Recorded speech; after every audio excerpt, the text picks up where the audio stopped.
সেই বিস্ময়কর সূর্য ঘড়ির সামনে এই কাটা কিন্তু ঘোরে না, এটা 1:15 আর ওই ঘড়িটাতেও দেখো বাজে।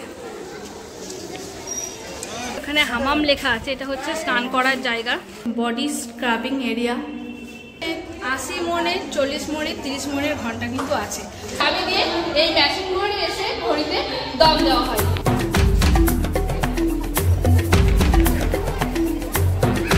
নমস্কার বন্ধুরা, তোমাদের অনেক ভালোবাসা জানি। আমি লাবণী, আজকে একটি নতুন ভিডিওতে তোমাদের স্বাগত জানাই।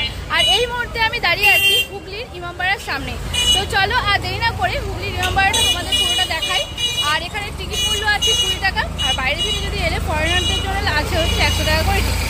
চলো আর কথা না বাড়িয়ে চলো ভেতরে যাই, গিয়ে তোমাদের পুরোটা দেখাই।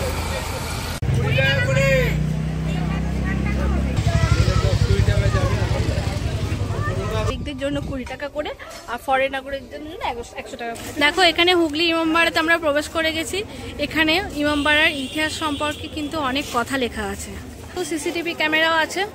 খুবই রেস্ট্রিক্টেড একটা এরিয়া। এই যে মানবপ্রেমী হাজি মোহাম্মদ মহসিন রেখে যাওয়া অর্থ ফান্ড থেকে তৈরি হয়েছিল এই হুগলি ইমামবাড়া। ইনি হাজি মোহাম্মদ মহসিনের ছবিও কিন্তু আছে এখানে। ইমামবাড়া শব্দটির আক্ষরিক অর্থই হচ্ছে ইমামের বাড়ি।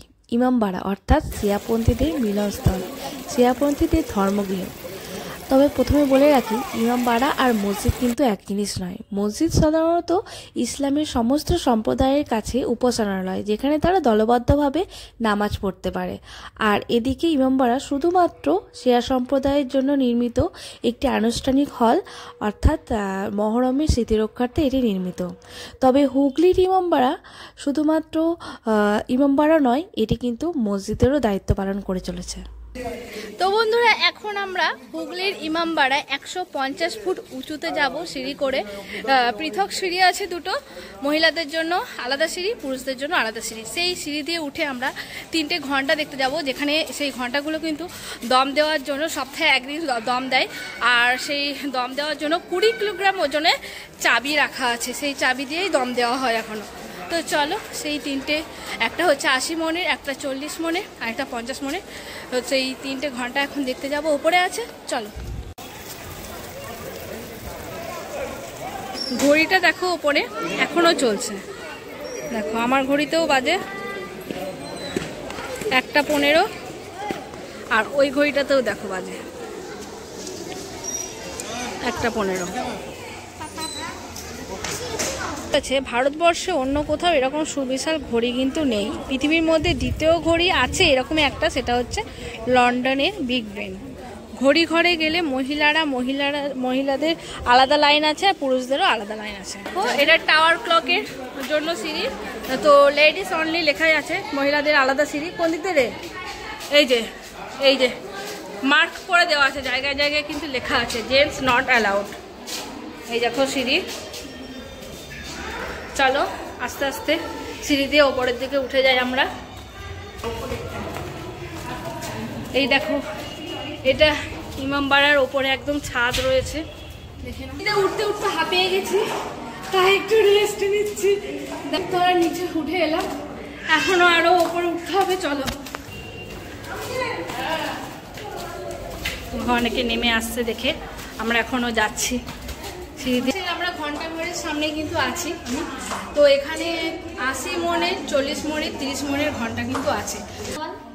আর বাজবে না, টাইম হবে তারপরে, টাইমে বাজবে। আবার দুটো টাইম যেমন হবে সেই অনুযায়ী ঘন্টা এখানে বাজে। আর তোমার চলো, যে ঘড়ির যেখানে মেশিন রয়েছে সেইটা তোমাদের দেখো।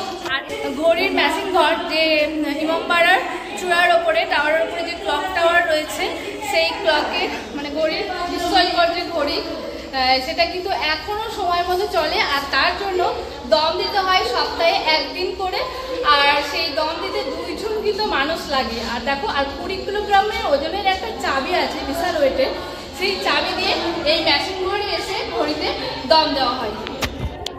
এই পুরো ক্লকের জন্য পুরো এত বড় একটা মেশিন। আর ওপরে রয়েছে, সেই ওপর তলায় রয়েছে 3টে ঘন্টা, আর এইখানে রয়েছে মেশিন ঘর। এই যে মেশিন ঘর বলে লেখাও আছে। চলো এবার নিচে যাই।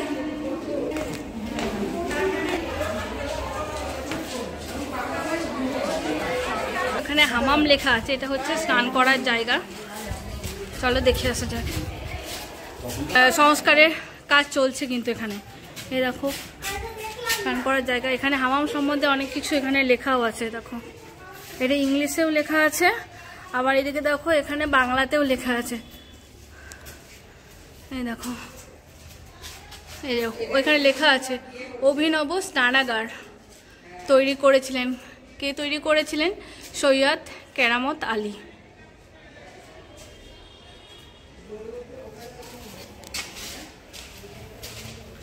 এই দেখো বইটা লেখা আছে বডি স্ক্রাবিং এরিয়া। এই যে দেখো এটা স্নানাঘর, এই ভেতরে এখানেও কিন্তু নতুন ঠিকঠাকভাবে করা হচ্ছে। এখানে দেখো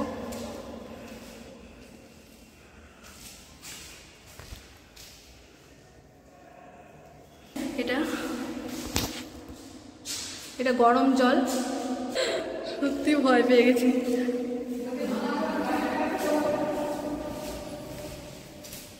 আর এখানে দেখো কোল্ড ওয়াটার, এখানে কি আছে? এখানে কি জল আছে? না, এখন আপাতত জল নেই। এদিকে রিভার ওয়াটার, নদীর জল এখানে আসবে। হ্যাঁ কি হ্যাঁ দেখার জায়গা। এটা একটা ড্রেসিং রুম,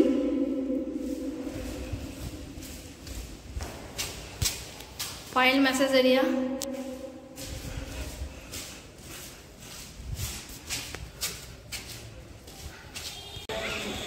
এইদিকে এটা হচ্ছে অফিস রুম।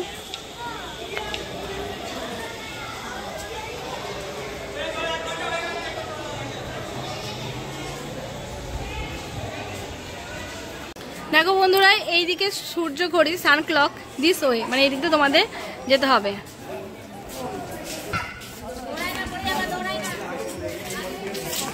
তো বন্ধুরা, আমি কিন্তু হুগলির ইমামবাড়া সেই বিস্ময়কর সূর্য ঘড়ির সামনে দাঁড়িয়ে আছি। এই দেখো সূর্য ঘড়ি দেখা যাচ্ছে, অনেকেই কিন্তু দেখছে, পর্যবেক্ষণ করছে কিভাবে ঘড়িটা দেখা যায়। যেহেতু ওই যে মাঝে যেটা দেখতে পাচ্ছ না, ওটা কিন্তু আগে পিতলের ছিল, এখন ওটা পিতলের, ওটা চুরি হওয়ার পরে ওটা সিমেন্টের বানানো হয়।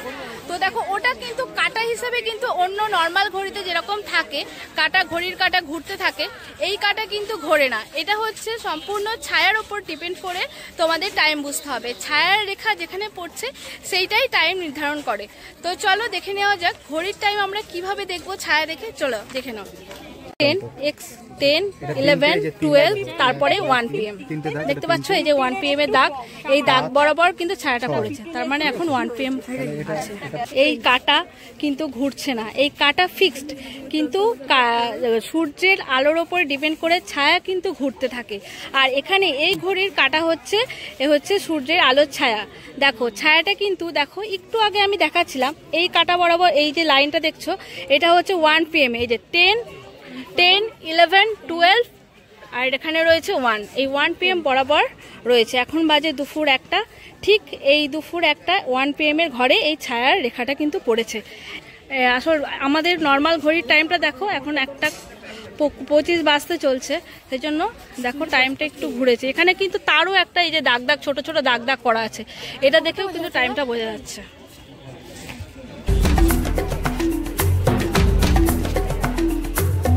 পরিবেশে এই যে দেখো এই স্টলগুলো এখানে বসেছে, এখানে তোমরা টিফিন করে নিতে পারো। খেয়াঘাট, ওখানে কতগুলো নৌকো রয়েছে। বলছে কাকু ব্যান্ডেল চার্চে গেলে এই দিক দিয়ে যায়, এখন বন্ধ।